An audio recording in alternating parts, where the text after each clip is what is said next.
샬롬, 안녕하세요. 오늘 영적전쟁 5번째 강의입니다. 하나님께서는 우리들이 영적전쟁에서 승리할 수 있도록 승리할 수 있는 방법과 무기를 주셨습니다. 영적 전쟁에서 승리하게 하시는 하나님의 전신갑주 들어보셨죠? 이 하나님의 전신갑주에 대해서 5강, 6강에 대해서 말씀하겠습니다. 이 하나님의 전신갑주는 에베소서 6장 11절부터 쭉 이어지는 부분인데요. 그 6장 11절에서 13절 보면은 하나님의 전신갑주를 취하라. 이는 악한 날에 너희가 능히 대적하고 모든 일을 행한 후에 서기 위함이라. 이렇게 말씀하고 있습니다. 영적 전쟁을 하는 우리를 위해 하나님이 준비해 주신 무기, 장비, 이런 영적 무장의 이름을 하나님은 하나님의 전신갑주라고 말씀하고 있습니다. 전신갑주는 요즘 말로 말하면 완전 무장을 하라는 것입니다. 하나님의 전신갑주는 영과 혼과 몸 전체를 보호해주는 갑옷이고 전 인격적인 영역에서 우리가 강건해지도록 하는 방법이라고 말씀할 수 있습니다. 어떠한 영적 공격에도 수비와 공격을 할 수 있는 신앙인의 모습이 바로 하나님의 전신갑주를 취하는 것이고요. 또 하나님이 원하시는 균형 잡힌 그런 기독교인의 모습이 하나님의 전신갑주입니다.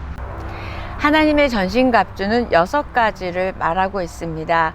에베소서 6장 14절부터 이제 시작이 되는데요.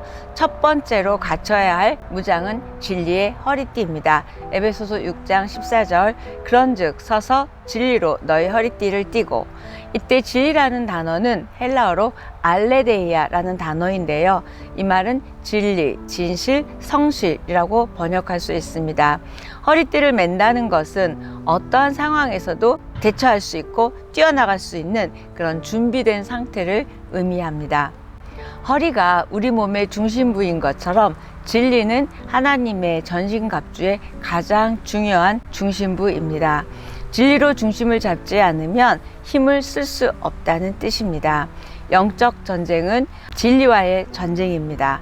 진리를 붙잡느냐, 진리를 놓치느냐의 문제가 바로 진리의 허리띠입니다. 저와 여러분의 삶을 움직이는 원리가 무엇인지 생각해 봤으면 좋겠습니다. 진리인지 세상 가치관인지 내 생각인지 어느 것이 여러분의 삶을 움직이고 있는지요. 사단은 저와 여러분을 하나님의 말씀에 무지하게 만들고 믿어지지 않게 만들어서 하나님이 원하시는 것이 무엇인지 알지 못하도록 진리와 멀어지도록 하는 것이 사단의 계략입니다. 이때 사단의 그 무서운 계략은 거짓말을 진리처럼 믿게 하는 것입니다. 그래서 이단이 존재할 수 있는 것입니다. 우리의 생각 속에 진리처럼 자리 잡고 있지만 실상은 거짓인 것을 분별할 수 있어야 할 것입니다. 진리의 말씀으로 허리띠처럼 단단히 묶어 있으면 하나님의 뜻을 분별할 수도 있고, 또 진리의 말씀이 없으면 세상의 가치관과 악한 생각들이 공격할 때 분별도 못하고 방어도 못하게 됩니다. 예수님은 말씀이 진리라고 하셨고 그 진리로 거룩해지게 해달라라고 기도하셨고, 진리가 또한 우리를 자유케 한다고 말씀해 주셨습니다. 진리 안에 거하는 것이 사탄을 이길 수 있는 방법이고 사탄으로부터 자유할 수 있습니다. 그런데 우리는 자유를 어떻게 생각하죠? 내 마음대로 하는 것을 자유라고 생각하도록 사단이 그렇게 속임수를 쓰고 있습니다. 저와 여러분이 진리이신 예수 그리스도 안에 거하고 그리스도가 우리 안에 거하시는 것이 바로 자유를 누리는 삶이고 진리의 허리띠를 매는 것입니다. 예수님은 예수님 자신이 길이요, 진리요, 생명이라고 요한복음 14장에서 말씀하셨잖아요. 그런 것처럼 예수 그리스도는 우리를 사단과 악과 죄와 사망으로부터 자유롭게 하는 진리이십니다. 사람들이 진리를 듣지 못하도록 하고 들어도 믿어지지 않고 또 들어도 받아들이지 않도록 사단이 속임수를 쓰고 있습니다. 저와 여러분이 진리를 채우려면 성경을 많이 읽으셔야 되겠죠. 성경을 많이 내 속에 갖고 있어야 합니다. 그래서 성경이 내 안에 쌓이면 쌓일수록 진리의 허리띠가 견고해지고 또 든든하게 우리를 지켜줄 것입니다. 저와 여러분이 말씀 속에 있으면 어둠이 떠나갑니다. 영적 침체에 있어도 떠날 수 있습니다. 하나님이 보시는 시선으로 볼 수 있게 되는 것이 바로 진리입니다. 저와 여러분이 진리를 소유하고 진리에 의해 소유되는 은혜와 축복이 있기를 바랍니다. 진리로 허리띠를 삼아 진리에 매여 있어 삶의 모든 생각과 판단이 진리에 근거하고 또 진리와 더불어 이루어지는 저와 여러분의 삶이 되기를 축복합니다. 두 번째로 갖춰야 할 영적 무장은 의의 호신경입니다. 에베소 6장 14절입니다. 의의 호신경을 붙이고, 이때 호신경은 가슴을 보호하는 방탄조끼 같은 것입니다. 사단의 공격을 막아내기 위해서 우리 자신의 의가 아닌 하나님의 의가 필요함을 설명하고 있습니다. 그리스도를 믿음으로써 얻는 의죠. 우리에 의해서 생긴 것이 아니라 예수 그리스도에 의해서 칭의, 우리가 의롭다 된 그 의가 바로 그리스도의 의를 옷 입혀주시고 하나님께서 나를 의인이라고 여겨주시는 그 의의 호신경을 입으라고 말하고 있습니다. 우리가 죄를 지으면 사단은 우리를 참소합니다. 너 같은 사람이 어떻게 구원을 받아? 너 같은 사람을 누가 축복해? 또 이런 정죄 또는 어떤 죄책감, 이런 것들이 우리 가슴에 박히면 영적으로 다운되고 무기력해질 뿐만 아니라 영적 전쟁에서 질 수밖에 없지요. 그래서 그 의의 호신경을 입으라고 말하고 있습니다. 이때 우리가 대응할 수 있는 것은, 다시 말해 방탄조끼를 입어야 되는데요, 바로 믿음으로 얻게 된 그 의를 주장하는 것입니다. 내가 믿는 것은 나의 의로움이 아니라 나 같은 죄인을 살리신 예수 그리스도의 의다 라고 여러분이 선포하시고 믿으시는 은혜가 있기를 바랍니다. 우리가 그리스도를 믿을 때 믿는 자의 죄는 그리스도에게로 전가되고 그리스도의 의로움은 또 믿는 자에게로 전가되는 것입니다.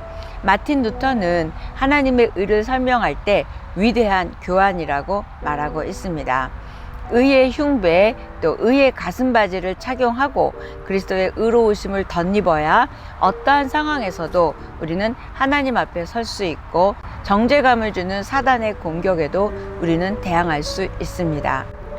세 번째로 갖춰야 될 무장은 평안이라는 복음의 신입니다. 에베소서 6장 15절이에요. 평안의 복음이라는 신을 신으라, 이렇게 말하는데요. 이때 평안의 복음이 준비한 신발이라는 뜻입니다. 신약 성경에는 복음을 설명할 때 여러 단어로 씁니다. 은혜의 복음, 하나님 아들의 복음, 그리스도의 복음, 구원의 복음. 그런데 지금 에베소서에서는 평화의 복음이라고 말하고 있습니다.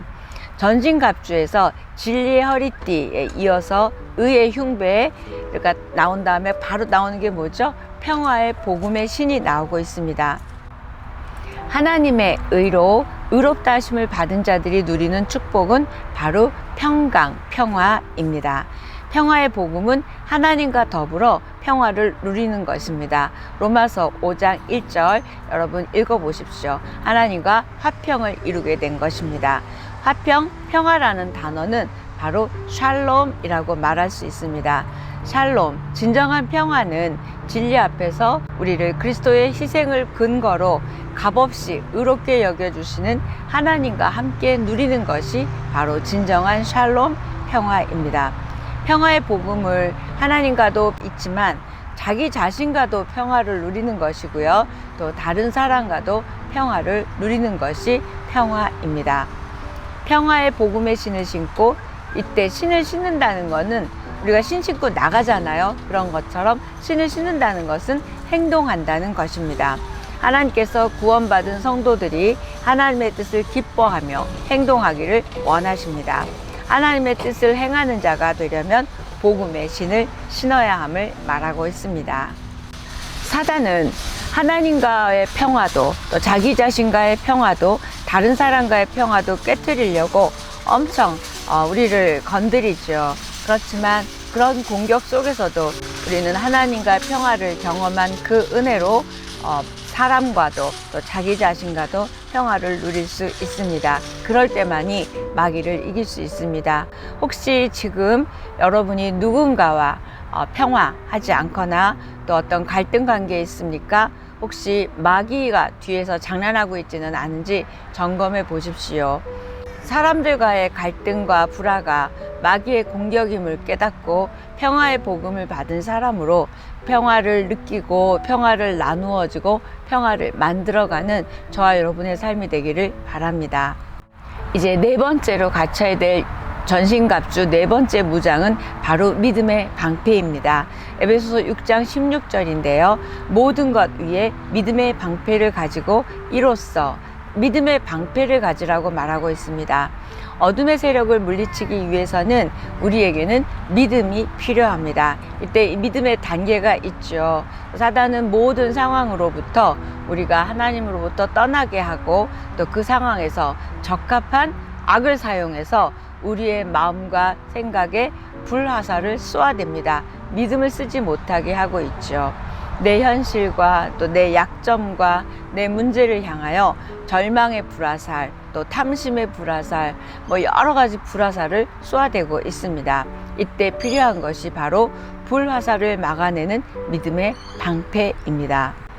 든든한 믿음의 방패가 있다면 어떤 불화살도, 다시 말해서 어떤 마귀의 공격도 이길 수 있다는 것입니다. 믿음이 방패의 역할을 한다는 것이 바로 믿음의 방패인데요. 방패라는 단어는 헬라어로 문이라는 단어에서 파생되었다고 합니다.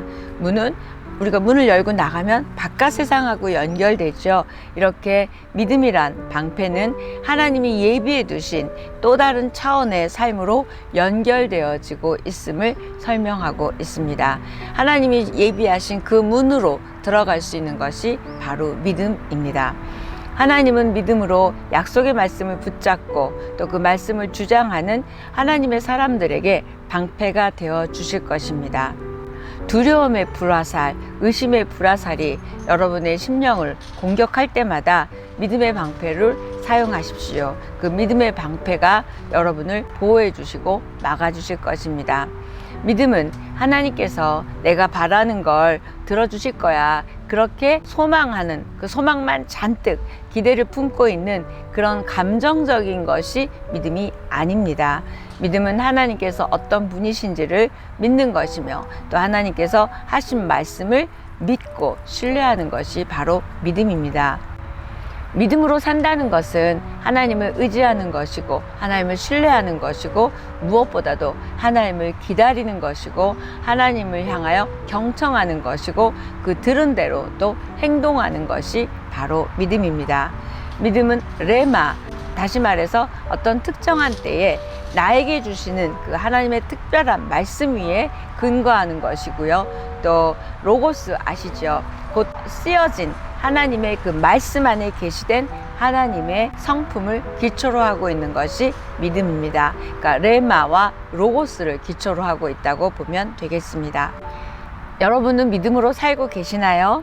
믿음의 방패로 승리하시는 여러분이기를 바랍니다. 요한일서 5장 4절에는 믿음의 능력에 대해서 이렇게 말씀하고 있습니다. 세상을 이긴 이김은 이것이니 우리의 믿음이니라. 여러분의 믿음이 있다면 세상을 이길 수 있다고 요한일서 5장 4절은 말하고 있습니다. 마틴 루터는 이렇게 말합니다. 견고한 믿음으로 하나님의 약속들을 굳게 붙드는 영혼은 그 약속들과 든든히 연합하게 되며 온전히 그 약속들 속으로 들어가게 되기 때문에 그 영혼은 그 모든 약속들의 능력을 나누어 가지게 될 뿐만 아니라 그 능력에 흠뻑 취해 적셔지게 된다. 아멘. 저와 여러분의 이런 믿음의 고백들이 견고한 방패가 되어 수많은 마귀의 불화살을 넉넉히 막아내기를 바랍니다. 어떤 시련, 어떤 시험도 넉넉히 이길 수 있는 그 믿음으로 승리하시는 저와 여러분이 되기를 소망합니다. 마귀는 저와 여러분을 너무 잘 알고 있어요. 그래서 우리가 믿음은 있지만 인내가 부족하다는 것도 너무 잘 알고 있어요. 그래서 우리가 믿음으로 인내하지 못하고 또 믿음으로 행동하지 못하게 하다가 결국 포기하게 하는 것이 마귀의 계략입니다. 저와 여러분의 믿음에 따른 인내가 사단의 공격을 끝나게 하고 사단에 도망가게 할 것입니다. 믿음에 필요한 것은 인내입니다. 우리가 어떻게 인내하느냐에 따라 사단을 물리칠 수 있거나 아니면 사단에게 지고 말 것입니다. 예수 그리스도께서 이미 이루어 놓으신 승리입니다. 말씀드린 적 있죠. 이렇게 승리는 우리의 것입니다. 그러나 그 승리를 우리가 취하기 위해서는 우리가 대가를 지불해야 하죠. 그 대가는 바로 우리의 믿음과 믿음에 따른 인내입니다.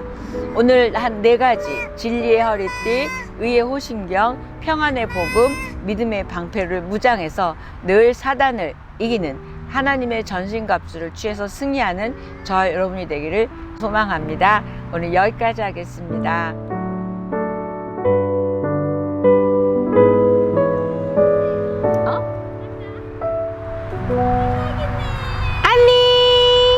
우리 미나 뭐 좀 먹자.